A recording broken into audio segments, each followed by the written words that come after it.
पानीपत की दूसरी लड़ाई के नायक, दिल्ली की गद्दी के आखिरी हिंदू शासक, आखिरी हिंदू सम्राट हेमू विक्रमादित्य ने मुगल सेना को हराकर दिल्ली पर किया था कब्जा।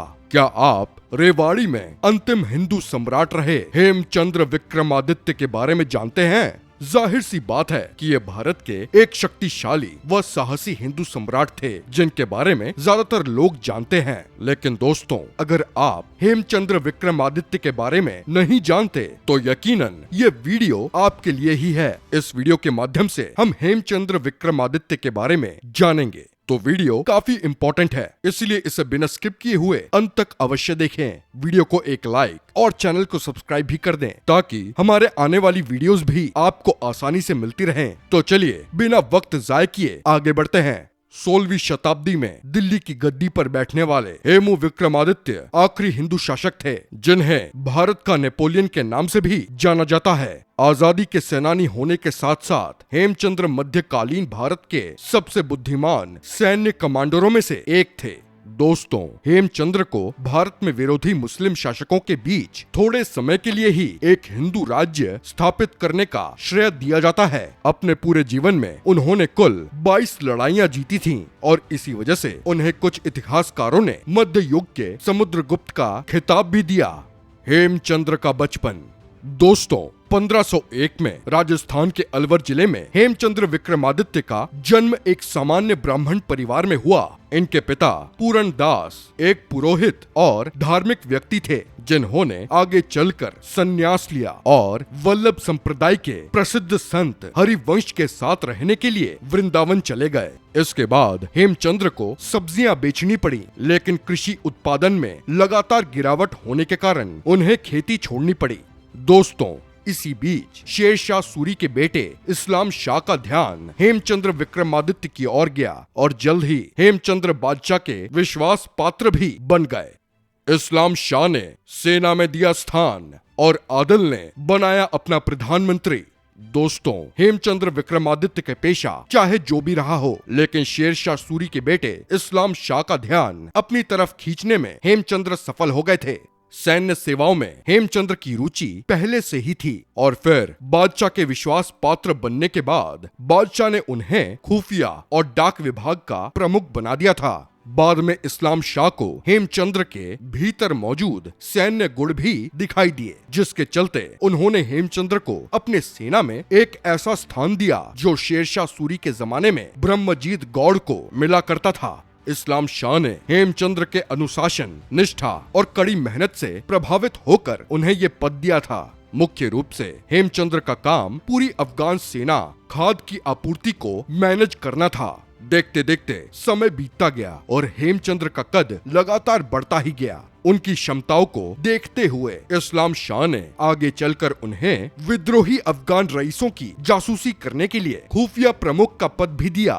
दरअसल इस्लाम शाह को कुछ अफगान रईसों के देशद्रोही होने का शक था। बता दें कि 1553 में इस्लाम शाह ने आदिल शाह को अपना उत्तराधिकारी बनाया और आदिल शाह ने आगे चलकर अपना उत्तराधिकारी हेमचंद्र विक्रमादित्य को बनाया। दोस्तों, इस तरह से हेमचंद्र विक्रमादित्य प्रधानमंत्री और अफगान आर्मी का कमांडर इन चीफ बन गए। मुगलों को हराकर दिल्ली पर किया कब्जा। दोस्तों, जब आदिल शाह को ये खबर मिली कि हुमायूं ने वापसी कर दिल्ली के सिंहासन पे अपना कब्जा जमा लिया है, तो उन्होंने हुमायूं को भारत से बाहर निकालने की जिम्मेदारी हेमचंद्र को ही सौंपी। आदिल शाह से ये जिम्मेदारी मिलते ही हेमचंद्र लगभग 50,000 लोगों की अपनी सेना सहित 1000 हाथी और 51 तोपों के साथ दिल्ली की ओर निकल पड़े।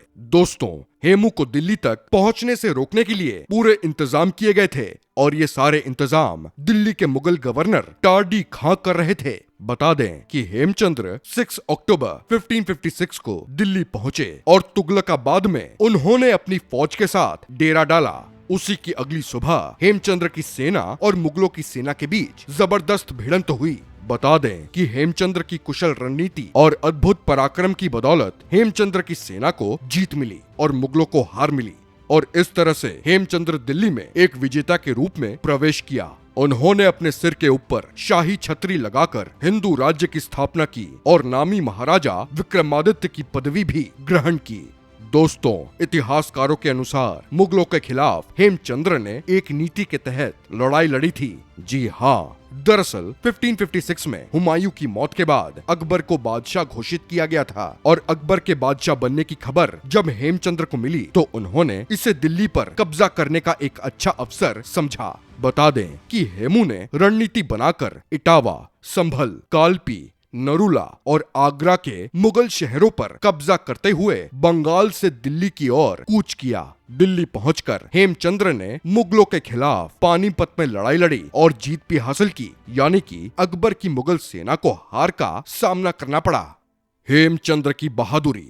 दोस्तों, हेमचंद्र जितने शक्तिशाली व पराक्रमी थे उतने ही वो बहादुर भी थे। बदायूनी अपनी किताब मुंतखब उत-तवारीख में हेमचंद्र के विषय में ये लिखते हैं कि वो इतने सधे हुए थे कि उन्होंने मुगल सेना के बाएं और दाहिने हिस्से में अफरा तफरी फैला दी थी। हेमू ने कभी घुड़सवारी नहीं सीखी थी और शायद यही वजह थी कि वो हाथी पर चढ़कर लड़ाई लड़ते थे।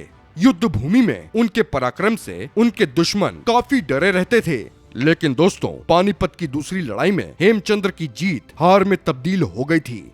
एक इतिहासकार आरसी मजुमदार शेरशाह पर लिखी पुस्तक के एक अध्याय हेमू अ फॉरगॉटन हीरो में ये लिखते हैं कि अगर पानीपत की लड़ाई में एक दुर्घटना न घटी होती तो निसंदेह हेमू की जीत होती। दिल्ली में मुगलों की जगह हिंदू राजवंश की नींव रखी गई होती। दोस्तों, हेमचंद्र ने पानीपत की पहली लड़ाई में अकबर की सेना को पराजित किया था। वो युद्ध तुगलकाबाद में हुआ था। बता दें कि एक दिन की लंबी लड़ाई के बाद 6 अक्टूबर 1556 के दिन हेमचंद्र ने दिल्ली फतह किया था और बड़ी मुश्किल से 7 अक्टूबर 1556 से 5 नवंबर 1556 तक, यानी कि लगभग एक महीने तक हेमचंद्र ने दिल्ली की गद्दी पर बैठकर शासन किया था। युद्ध में लगभग 3000 सैनिक मारे गए थे।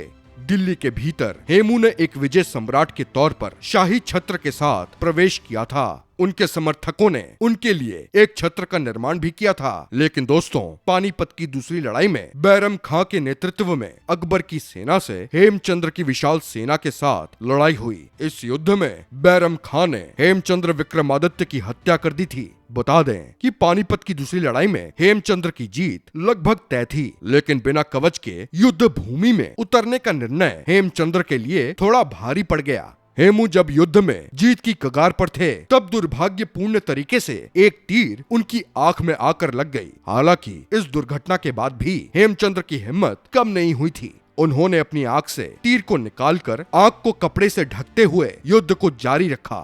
उन्होंने आगे की लड़ाई एक आंख पर पट्टी बांधते हुए की थी, लेकिन फिर भी आंख में तीर लगने के कारण हेमचंद्र काफी हद तक कमजोर पड़ गए थे और इसी वजह से घायल अवस्था में हेमचंद्र अकबर की सेना के पकड़ में आ गए। उन्हें जंजीरों से बांधकर 14 साल के अकबर के सामने पेश किया गया। बता दें कि इसके बाद बैरम खां ने हाल ही में बादशाह बने अकबर से ये कहा कि वो अपने हाथों से हेमचंद्र को मार डाले, लेकिन अकबर ने हेमचंद्र को देखकर ये कहा कि ये पहले से ही इतना घायल है और ये कहते हुए उन्होंने हेमचंद्र पर तलवार चलाने से मना कर दिया। दोस्तों, इसके बाद बैरम खां ने ही अपनी तलवार से हेमचंद्र का सिर धड़ से अलग कर दिया। दोस्तों, एक बात तो साफ है कि अगर भाग्य उनके खिलाफ ना होता, वो तीर उनकी आंख में ना लगती, तो पानीपत की दूसरी लड़ाई का नतीजा शायद कुछ और ही होता। अगर हेमचंद्र कुछ सालों तक और जीवंत रहते तो निश्चय ही उन्होंने भारत में हिंदू राज की एक मजबूत नींव रख दी होती। तो दोस्तों, फिलहाल आज की इस वीडियो में इतना ही। मिलते हैं अगली वीडियो के साथ, तब तक के लिए धन्यवाद। जय हिंद, जय भारत।